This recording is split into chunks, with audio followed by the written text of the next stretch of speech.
చిన్న చిన్న విషయాలకి కోపపడుతున్నారా? కోపంలో ఉన్న మాటల వల్ల బంధాలను కోల్పోతున్నారా? బైబిల్లోంచి ఒక 3 మాటలు నేను మీతో చెప్పాలని ఆశపడుతున్నాను. మొదటిది కోపం. మనం కోపంలో మాట్లాడే మాటల కంటే మౌనం చాలా గొప్పది. ఎందుకంటే ఆ కోపంలో మనం ఏం మాట్లాడినా ఎదుటివారిని చాలా గాయపరుస్తాము. ఎదుటివారు చాలా బాధపడతారు. యాకోబు 1:19 ఎలా ఉంటుంది కదండి, మనము మాట్లాడేటప్పుడు నిదానించి మాట్లాడాలని, కోపములో నిదానించి ఉండాలని, నరుని కోపము దేవుని నీతిని నెరవేర్చదని దేవుడు సెలవిస్తున్నాడు. కాబట్టి కోపంలో ఉన్నప్పుడు మౌనంగా ఉందాం. రెండవది త్వరగా క్షమించడం. చాలా విషయాల్లో కోపపడుతూ ఉంటాం.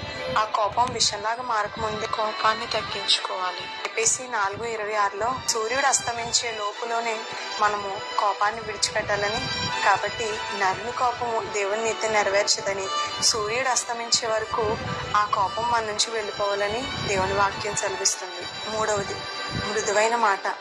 ఎదుటివారు కోపంలో గట్టిగా మాట్లాడినప్పుడు మనం కూడా ఇంకా గట్టిగా మాట్లాడతాం. అక్కడ గొడవ చెలరేగుతుంది. అదే మనం మృదువైన మాటలతో మాట్లాడి ఆ కోపాన్ని తగ్గించేలాగా మన మాటలు ఉండాలని దేవుడు సెలవిస్తున్నాడు.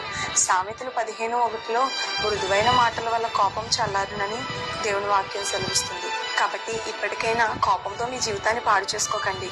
దేవుని సహాయం కోరండి. దేవుడే మీ కోపమును తొలగించి మీకు నెమ్మదిని దయచేస్తాడు.